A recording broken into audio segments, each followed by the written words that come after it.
అందరికీ హ్యాపీ శివరాత్రి. శివయ్యకి నేను అక్కడ అభిషేకం చేసుకుంటూ ప్రార్థిస్తున్నాననమాట. మనందరం మంచిగా ఉండాలని, ఆయన ఆశీస్సులు మన మీద ఉండాలని.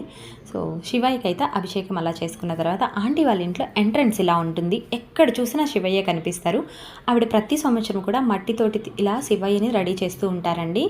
వినాయకుడిని అలాగే మూషికాన్ని ముగ్గురిని రెడీ చేసి ఇక్కడ మాకు ముత్యాలంపాడులో గంగాలమ్మ గుడి అని ఉంటుంది, అక్కడికి పంపిస్తారనమాట. నైట్ నిద్ర చేస్తుంది ఆంటీ వాళ్ళ ఇంట్లో. ప్రతి సంవత్సరం ఒక్కొక్క అవతారంలో రెడీ చేస్తూ ఉంటారనమాట. అండ్ ఆంటీ రూమ్ చూస్తున్నారా, ఎటు చూసినా శివయ్య కనిపిస్తారు. అంత మంచిగా రూమ్ని అయితే రెడీ చేసుకుంటారు. ఎక్కడ చూసినా శివలింగాలే ఉంటాయి. మనకి ఎక్కడెక్కడ శివయ్య ఏ రూపంలో ఉంటాయో అవన్నీ కూడా ఆ రూమ్లో కనిపించేస్తాయి అనమాట. అంత పిచ్చి ఆంటీకి అయితేను. అండ్ ఇదిగోండి మేళాలతోటి ఇలాగా వచ్చి గుడి నుంచి వచ్చి తీసుకొని వెళ్తారనమాట.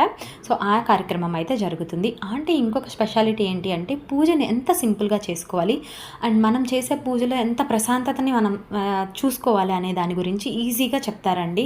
మీకు పూజలో ఏదైనా డౌట్ ఉంటే ఆంటీని అడుగుతాను ఖచ్చితంగా. మీరు కామెంట్ చేయండి, అవి నేను ఆవిడ చేత ఎక్స్ప్లెయిన్ చేసి చెప్పిస్తాను.